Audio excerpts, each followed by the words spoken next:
जय हिंद। देखिए यूएनएफसीसी के द्वारा जो सम्मेलन बुलाया जाता है जिसे सीओपी कहते हैं, ये अभी जो सीओपी 26 जो स्कॉटलैंड में हुआ इसके बारे में समझते हैं, और नेट जीरो कार्बन इमिशन के बारे में क्या है इसको समझते हैं। देखिए पृथ्वी का टेम्परेचर हमेशा बढ़ते जा रहा था जिससे क्लाइमेट चेंज का खतरा हो रहा था, इसलिए 1992 में इस पृथ्वी को बचाने के लिए पृथ्वी सम्मेलन बुलाया गया ब्राजील के शहर रियो डी जेनेरियो में। अब इसे रियो सम्मेलन या पृथ्वी सम्मेलन भी कहते हैं 1992। इसका मुख्य उद्देश्य था, इसने एक एजेंडा 21 पारित किया। एजेंडा 21 क्या है? देखिए ये 1992 में हुआ। अब 1992 में इसको टर्म्स को समझिए, जब कभी हम कोई सन लिखते हैं जैसे 1992 लिख रहे हैं, तो ये पहला जो दो अक्षर है ये इस सदी को बताता है जो शताब्दी या जो सेंचुरी बीत चुकी है।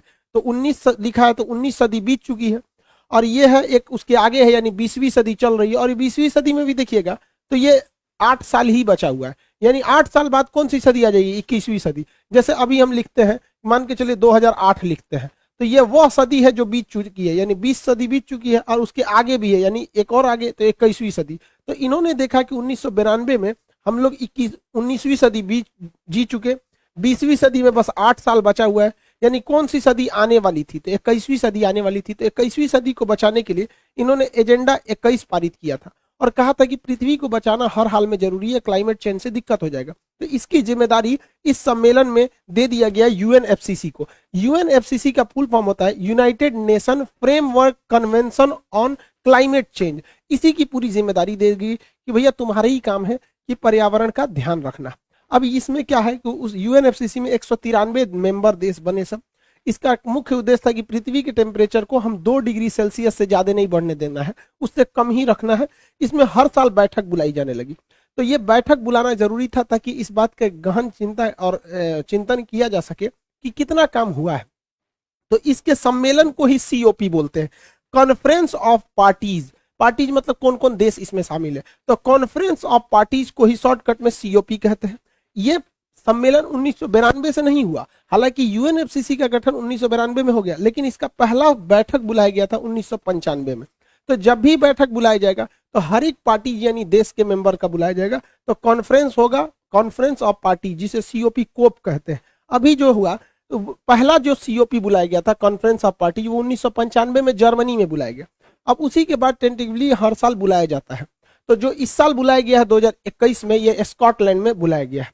तो देखिएगा उस हिसाब से सीक्वेंस देखेंगे तो ये 26वां बैठक था, इसलिए इसे सीओपी 26 कहते हैं।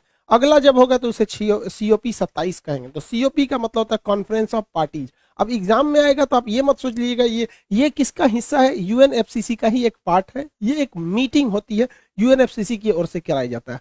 अब इसमें क्या था खास बात, तो देखिए इस बार यह बैठक स्कॉटलैंड में बुलाई गई थी। स्कॉटलैंड के बारे में पहले समझिए।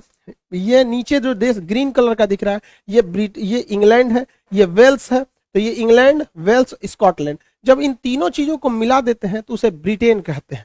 यही ब्रिटेन वाले भारत पर शासन किए थे। तो तीनों को मिला देने से बनता है ब्रिटेन। अगर आप इस ब्रिटेन में आयरलैंड का ऊपर का भाग, उत्तरी आयरलैंड भी मिला देते हैं तो बन जाता है यूनाइटेड किंगडम, जिसे शॉर्टकट में यूके कहते हैं। तो हमारे ऊपर यूके वालों ने शासन नहीं किया, हमारे ऊपर ब्रिटेन वालों ने किया। तो ब्रिटेन में भी 3 आएगा, स्कॉटलैंड, इंग्लैंड और वेल्स। ऐसे भी देखें प्रिंस ऑफ वेल्स भारत में आए थे, आगमन हुआ था यहाँ से। तो ये स्कॉटलैंड जो है वो ब्रिटेन का हिस्सा है। तो स्कॉटलैंड में इस बार सम्मेलन हुआ। इस सम्मेलन में तुर्की भाग नहीं लिया, चीन ने नहीं लिया, रूस ने भी भाग नहीं लिया। इस सम्मेलन का मुख्य उद्देश्य जो आकर्षक पॉइंट था वो था नेट जीरो कार्बन इमिशन 2050 तक। 2050 तक कार्बन का नेट जीरो कर देना है। अब इस सम्मेलन सीओपी 26 जो हुआ, यानी 26वीं बैठक, पहली तो 95 में हुई थी 1995 में, 26वीं 2021 में हो रही है। तो इसमें मुख्य उद्देश्य इन्होंने कहा कि पूरी दुनिया को 2050 तक नेट जीरो करना है। नेट जीरो मतलब जितना कार्बन का हम उत्सर्जन करेंगे उतना ही कार्बन को हम सोख लेंगे। जैसे हम मान के चलिए 100 रुपया कमाए तो 100 रुपया खर्चा कर दिए, इसको कहते हैं नेट जीरो हो गया। मतलब जितना आया उतना चला गया। तो हम ऐसा नहीं है कि कार्बन डाइऑक्साइड का उत्सर्जन ही नहीं कर सकते, गाड़ियां चलेंगी तो धुएं निकलेंगे। किसी भी चीज को जलाइएगा तो उसमें 99% है कि आपको उसमें क्या निकलेगा, कार्बन डाइऑक्साइड निकलेगा, और आधा जलाइएगा तो कार्बन मोनोऑक्साइड निकलेगा। तो हम कार्बन डाइऑक्साइड को तो रोक ही नहीं सकते, बट इतना है कि एब्जॉर्ब कर सकते हैं। तो इन्होंने 2050 का डेट दिया, लेकिन रूस और चाइना कहा कि भाई हम 2060 तक ही हम इसको कर पाएंगे। भारत ने कहा कि भैया हम 2070 तक कर पाएंगे। तो भारत नेट जीरो जो है वो 2070 तक कर पाएगा, क्योंकि अगर हम बहुत ज्यादा कार्बन की इमिशन को कम करेंगे तो फैक्ट्रीज वगैरह को बंद करनी पड़ेगी। अब कई देश ऐसे हैं जो कार्बन सिंक को कर देते हैं, कार्बन डाइऑक्साइड को इतना ना सोख लेते हैं जिसका कोई हद नहीं। देखिए, कार्बन डाइऑक्साइड को सोखने की सबसे ज्यादा क्षमता समुद्र में थी, बट ये लोगों ने अब तक इंडस्ट्रियल रिवोल्यूशन जो हुआ था उसके बाद इतना ना कार्बन डाइऑक्साइड को सोखा है, इतना CO2 को सोखा है कि अब इनकी क्षमता खत्म हो चुकी है। अब महासागरों ने जवाब दे दिया, तो एक ही रास्ते बनते हैं, जंगल। ये कार्बन डाइऑक्साइड को लेके फोटोसिंथेसिस करके ऑक्सीजन दे देते हैं। तो जहां जंगल ज्यादा है उन्हें कार्बन सिंक कहा जाता है। ब्राजील के जंगलों को कार्बन सिंक, दुनिया का सबसे बड़ा कार्बन सिंक माना जाता है। उन्हें पूरी दुनिया का 20% ऑक्सीजन अकेले ब्राजील के जंगलों से आ जाता है, इसलिए उसे पृथ्वी का फेफड़ा कहा जाता है। हालांकि कई ऐसे भी देश हैं जहां पर कार्बन का उत्सर्जन बहुत ही कम होता है, इतना कम होता है कि उन्हें हम लोग मतलब कार्बन सिंक में रखते हैं। जैसे 2 देश आते हैं इसमें सबसे प्रमुख, एक यहाँ आता है दक्षिणी अमेरिका के देश सूरीनाम। ये सूरीनाम में कार्बन सिंक बहुत ज्यादा है, यहाँ पे कार्बन का उत्सर्जन एकदम नेट जीरो अभी हो चुके हैं, ये लोग नेट जीरो हो चुके हैं। और यहाँ भारत का पड़ोसी राज्य भूटान की बात करेंगे तो ये नेट जीरो तो है ही है, ये कार्बन निगेटिव है, यानी इसके पास कार्बन जितना उत्सर्जित होता है उससे ज्यादा ये उसको सोख लेता है। और अगल बगल भारत से भी जो CO2 उड़ के जाता है, चाइना से जाता है, नेपाल से जाता है, उसको भी ये सोख लेता है। तो अभी कार्बन डाइऑक्साइड के मामले में सबसे बेहतर देश है भूटान। देखिए, CO2 का सबसे ज्यादा अगर उत्पादन का देखेंगे, उत्सर्जन कौन करता है, तो वो अमेरिका करता है। 27% CO2 वो निकालता है। रीजन क्या है, वहां पे फैक्ट्रीज बहुत ज्यादा है, जितनी फैक्ट्री चलेंगे उसमें से धुआं निकलेगा, CO2 का उत्सर्जन ज्यादा होगा। डोनाल्ड ट्रंप तो कहते कि हम इस CO2 को मतलब कोप सम्मेलन से ही बाहर आ जाएंगे। तो जो बाइडेन बहुत अच्छा है जो इस मैटर पे आया है। चाइना जो है वो 14% सेकेंड नंबर पे है, थर्ड नंबर पे भारत आता है 7% पे। देखिए, CO2 का उत्सर्जन दुनिया में जितने विकसित देश थे, जो पहले इंडस्ट्रियल रिवोल्यूशन हुआ था ब्रिटेन वगैरह में, तो उन्होंने CO2 का उत्पादन किया। और जो बेचारे गरीब देश है उनके पास CO2 का उत्सर्जन ही नहीं हुआ। अब उन पे नियम लगाइए कि आप उत्सर्जन मत कीजिए, तो वो कहते हैं कि भैया तुमने पूरी फैक्ट्री लगाई, तुम इतने अमीर हो गए, तुमने पूरे पृथ्वी को चौपट किया, हम तो कुछ किए ही नहीं, अब हमारे पे नियम क्यों थोपते हो? एक काम करो, तो सोलर प्लेट से बिजली कैसे बनती है ये टेक्नोलॉजी ट्रांसफर करो, या फिर हमारी मदद करो। तो अमीर देश इस टेक्नोलॉजी को भी ट्रांसफर नहीं करते, अब कहते हैं हमसे खरीदो, तो कहता हमको कौन चीज खरीदना है, तो पृथ्वी को हम चौपट होने देते हैं। तो इसके लिए एक अलग से बजट अलॉट किया जाएगा, जिससे कि गरीब देशों को टेक्नोलॉजी खरीदने में या ट्रांसफर करने में सहायता मिल सके। अब हम ये जितना भी CO2 वगैरह का समस्या है, ये विकसित देशों की ही अपनी समस्या है। अब भारत के ऊपर दबाव बनाया जा रहा था सारे देशों की ओर से कि नहीं, आप भी 2050 तक कार्बन मतलब नेट जीरो कीजिए। तो भारत कहां से नेट जीरो कर देगा, हमें अपनी फैक्ट्रीज बंद करनी पड़ेगी। अब भारत के ऊपर इतना दबाव बनाया जा रहा था कि आप कोयले का उत्पादन कम कीजिए। अब आप ही देखिए, कोयला की कमी पड़ी थी भारत में, तो ऑस्ट्रेलिया से खरीद के आया, हर चीज महंगी हो गई, बिजली महंगा हो गया, जितनी फैक्ट्रीज के प्रोडक्ट थे सब महंगे हो गए थे। तो अगर हम CO2 का उत्सर्जन कम कर देंगे तो हमारी फैक्ट्रीज भी शट डाउन होगी। एक्चुअली यही कोयला को जलाने से बहुत ज्यादा धुआं निकलता है, बट फैक्ट्रीज भी तो चलती है। भारत के सामने बड़ी समस्या, तो इसमें भारत ने बहुत ही बेहतरीन रणनीति चला। भारत ने कहा कि ठीक है, चलो अगर आप चाहते हैं कि हम CO2 कम उत्सर्जित करें तो हमको यूरेनियम आप उपलब्ध करा दीजिए। अब यूरेनियम देखिए, यूरेनियम भारत में होता नहीं है, ना बराबर होता है। जादू घोड़ा की खान झारखंड की है, बट उसमें अच्छा यूरेनियम नहीं मिलता है। यूरेनियम से हम परमाणु बिजली बना सकते हैं, और परमाणु बिजली जो होता है प्रदूषण नहीं फैलाता है, ना बराबर प्रदूषण फैलाता है। और ये परमाणु बिजली घर बहुत ज्यादा मात्रा में बिजली उपलब्ध करा देता है। लेकिन हमको यूरेनियम चाहिए, यूरेनियम हमें मिल नहीं पाता है, क्योंकि नियम है कि यूरेनियम उन्हीं को इजीली मिलेगा जो न्यूक्लियर सप्लायर ग्रुप यानी NSG के सदस्य हैं।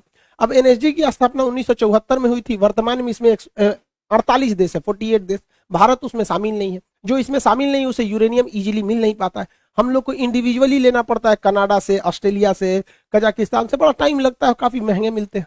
तो भारत ने बहुत अच्छा दाव खेल दिया कि भैया एक काम करो, अगर हम चाहते हो कि हम कार्बन का कम उत्सर्जन करें, पृथ्वी को बचाना चाहते हो, तो तुम थोड़ा सा ईगो छोड़ो, NSG में हमें शामिल कर दो। अब चाइना इसका विरोध कर देता है। चाइना कहता है कि हम NSG में शामिल नहीं करेंगे, क्योंकि चाइना को पता है कि अगर NSG में शामिल कर दिया जाएगा भारत को, तो भारत विदेशों से तो यूरेनियम खरीद के उससे बिजली घर में डाल देगा, और जो भारत का खुद का यूरेनियम है उसे हम परमाणु बम में डाल सकते हैं। अभी क्या है, हमारे पास यूरेनियम ही नहीं, तो थोड़ा सा यूरेनियम परमाणु बम के लिए डालते हैं, थोड़ा सा यूरेनियम हम डालते हैं बिजली घर के लिए। लेकिन जिस दिन NSG के सदस्य बन जाएंगे उस दिन तो हम लोगों को आराम से बाहर से यूरेनियम मिल जाएगा, और भारत में इतना अवेलेबल है कि हम परमाणु बम की पूर्ति कर सकते हैं। अब भारत के ऊपर लो दबाव बनाओ, तो भारत ने साफ कह दिया कि दुनिया हमें NSG का सदस्य बनाए, हम 2050 तक कार्बन फ्री मतलब नेट जीरो पे हम आ जाएंगे। अब चाइना इस पे अड़ंगा लगाता है। चाइना कहता है नहीं, पहले भारत एनपीटी पर साइन करे। एनपीटी का मतलब होता है न्यूक्लियर नॉन प्रोफिलरेशन ट्रीटी, मतलब हम कभी भी अपनी परमाणु को, मतलब परमाणु टेक्नोलॉजी को दूसरे को साझा नहीं करेंगे और ना ही हम परमाणु बम को रखेंगे। परमाणु बम हम नहीं बनाएंगे बल्कि हम परमाणु ऊर्जा को रखेंगे। तो ये नियम बनाया गया था 1968 में। भारत इस पर साइन नहीं किया क्योंकि भारत ने परमाणु बम बना लिया। एक्चुअली ये भेदभाव वाली संधि थी। इसमें कहा गया था कि 5 देश परमाणु बम रख सकते हैं।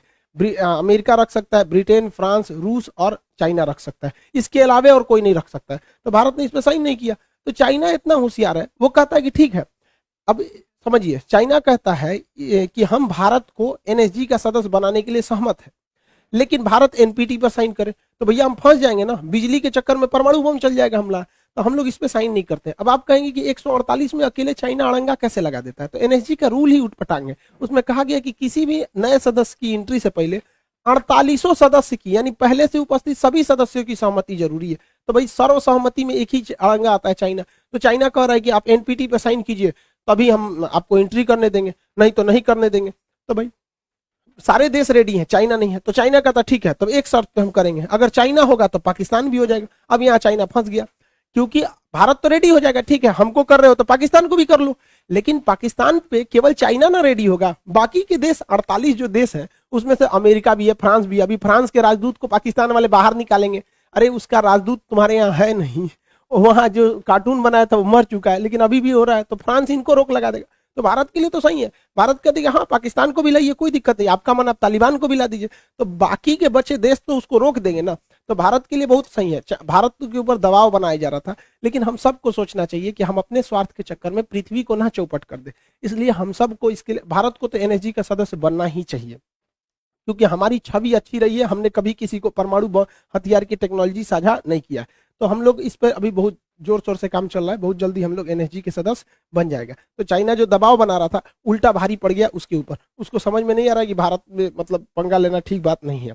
अब एक एग्जाम के एस्पेक्ट से क्वेश्चन जरूरी है, याद रखिएगा। हाइड्रोजन को हम भविष्य का ईंधन कहते हैं, फ्यूचर का ईंधन, जबकि यूरेनियम को हम आशा का ईंधन कहते हैं। हालांकि ये धातु है तो इसे आशा का धातु भी कह सकते हैं। ये पीले रंग का होता है इसलिए इसे येलो केक के नाम से जाना जाता है। दुनिया का सबसे महंगा पदार्थ होता है यूरेनियम, इससे महंगा दुनिया में कुछ भी नहीं है। कोहिनूर हीरा मतलब क्या होता है? अब टाइटेनियम होता है, इसे भविष्य का धातु कहते हैं। अब भविष्य का धातु और टाइटेनियम का प्रयोग मिसाइलों में करते हैं। मिसाइल की बाहरी परत टाइटेनियम की बनी होती है, इसलिए इसे स्ट्रेटेजिक यानी युद्धक सेना के काम में आने वाला स्ट्रेटेजिक धातु या भविष्य का धातु कहते हैं। जबकि भविष्य का ईंधन हाइड्रोजन को कहते हैं, आशा का ईंधन या आदर्श का धातु हम लोग यूरेनियम को कहते हैं। आई होप आप यूएनएफसीसी और सीओपी सम्मेलन समझ गए होंगे। मिलेंगे नेक्स्ट क्लास में। जय हिंद।